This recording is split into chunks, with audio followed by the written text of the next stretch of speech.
చంద్రబాబు నాయుడు చేసిన నీచ రాజకీయాల వల్ల ఈరోజు రాష్ట్ర వ్యాప్తంగా పెన్షన్లు తీసుకునే అవ్వతాతలు దివ్యాంగులు ఎంత కష్టపడుతున్నారో చూస్తేనే మనసు ద్రవించిపోతుంది. ఎందుకంటే ఈరోజు చంద్రబాబు నాయుడిని ఇష్టపడే వాళ్ళు ఈ రాష్ట్రంలో ఎవరూ లేరు.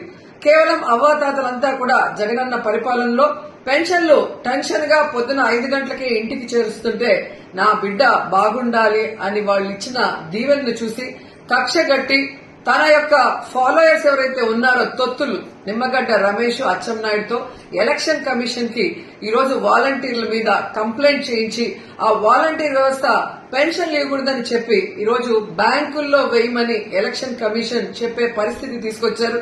దానివల్ల ఎండల్లో దాదాపుగా 45 పైన ఉంది, 46, 47 డిగ్రీస్ లో ముసలోళ్లు ఈరోజు బ్యాంకుల దగ్గర పడికాపులు కాస్తుంటే దాంట్లో కొంతమంది మరణిస్తుంటే నిజంగా చాలా బాధేస్తుంది, ఏడుపు వస్తుంది. కానీ చంద్రబాబు నాయుడికి మనసు అనేది లేదు. ఎంతటి రాజకీయాన్ని నీచంగా అయినా చేయగలడు, ఎంత కుటిలంగా అయినా చేయగలడని తనకి పిల్లనిచ్చిన మామని వెన్నుపోటు పొడిచినప్పుడే మనకు అర్థమైంది.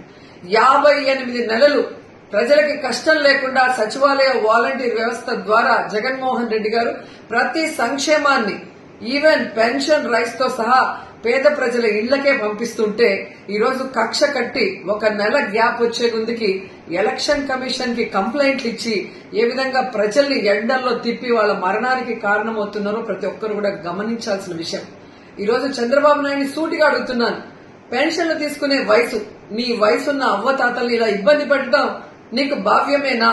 వచ్చి 1 రోజు ఎండలో నించోడు, రోడ్డు మీద ఎండలో 1 రోజు నించుంటే ఆ అవ్వదాతల కష్టమేందో నీకు అర్థమవుతుంది. కేవలం అధికార దాహంతో ఈ విధంగా ముసలాళ్లని దివ్యాంగుల్ని ఇబ్బంది పెట్టడం నీకు సబబేనా అని అడుగుతున్నాం. సో ఖచ్చితంగా మీ గ్రామాల్లోకి తెలుగుదేశం పార్టీ వాళ్ళు గాని జనసేన వాళ్ళు గాని ఓట్లకు వస్తే చొక్కా పట్టుకొని నిలదీసి ఆ చంప ఈ చంప వాయించండి.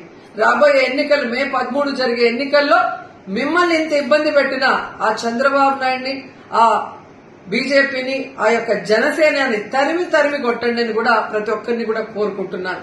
జగనన్న ఉంటేనే అన్ని ఇంటికి వస్తాయి, అందరూ సంతోషంగా ఉంటారు, సుఖంగా ఉంటారు, ఏ కష్టం లేకుండా పేదవాళ్ళందరూ కూడా.